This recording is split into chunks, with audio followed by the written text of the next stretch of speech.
And so you're campaigning for an aristocrat because Mitt Romney? No, I don't believe that. You don't believe that? No, absolutely not. He is a man who worked very hard, and granted, maybe he was endowed with more intelligence than other people because he got an MBA and a law degree at Harvard at the same time, while he had small boys at home and a wife.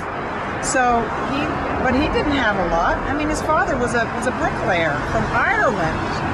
They're that you know, an aristocrat is somebody who inherits a fortune, who didn't earn anything. And I feel our welfare classes are acting like spoiled aristocrats. They act more like rich, spoiled, angry, rich children who are entitled to things. You know, give me more. Yeah, I want my free cell phone. Yeah. It's deplorable. No, people in this country have the opportunity to create something new out of their imagination that comes from their special calling that we're all given. Some meaning, something to develop and pursue and bring into fruition in our lives. It can't be enough to say, well, I'm just going to take away what that guy has created. No, he created that. He didn't have any money. They lived in a tiny apartment in the beginning when they were, and then he was smart and but we all have the opportunity, if we're willing to work hard, to go to law school, to get an MBA, and then understand how the system works. The system isn't an evil thing. It's created a lot of good. So if somebody's opportunity is taken away, say they're raped at a young age and they get pregnant, there's an opportunity to not.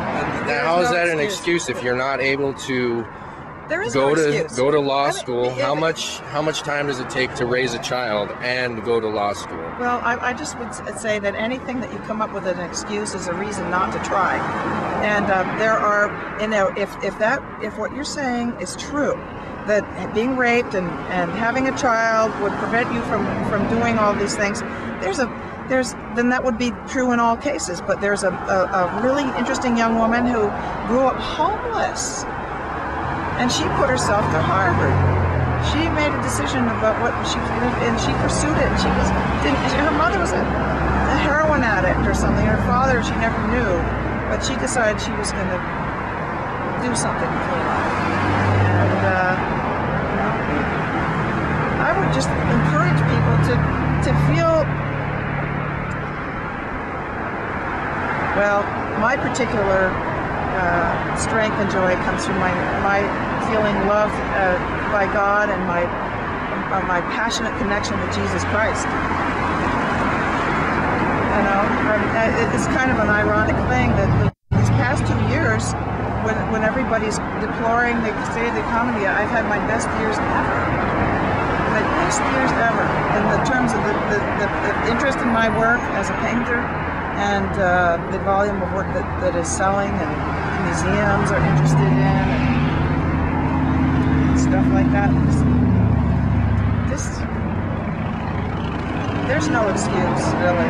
There's no excuse. There's no reason that you can blame somebody else for your misery. No, I granted, the poor people on Staten Island right now who don't have any, and there's no federal assistance at all, not one person coming to help them from the federal government I mean, those people deserve help, a handout from the government. But the rest of us, we have what it takes. So what about corporate welfare?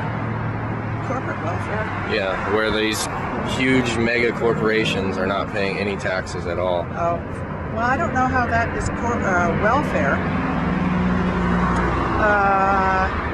Well, it's more of a term because people are always pointing out the welfare state, as you pointed out, and the same people usually are blinded to all the tax loopholes that these corporations are using. Google is set up in Ireland and in the Cayman Islands or something like that, so their effective tax rate is like under 10%, maybe out of 7% or something. Or Mitt Romney with all his different places where he stores his money as well. Well, I don't know. He paid over $2 million last year and gives a lot to charity, which I have to say Joe Biden has never given anything to charity. I happen to know somebody in Delaware who did some landscaping for Mr. Biden.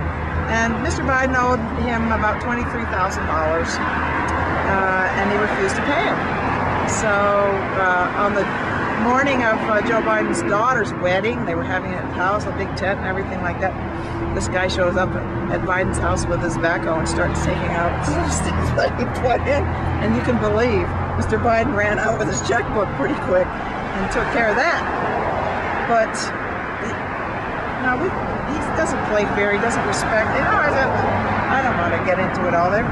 Anyway, I still have to move this thing. Well, I appreciate it. Thank you for talking and being so frank with me. I feel honored that you would be interested to talk.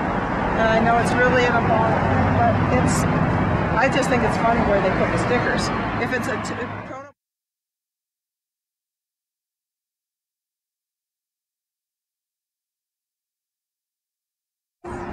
Do you have permission to put the sign here? Yes. From who? From the church. From the church? Yeah. Are you associated with the church in any way? No? So you just asked them to put the sign right here and they said yes? We both have the same opinion on the issue, even though they're not permitted by law to endorse a candidate.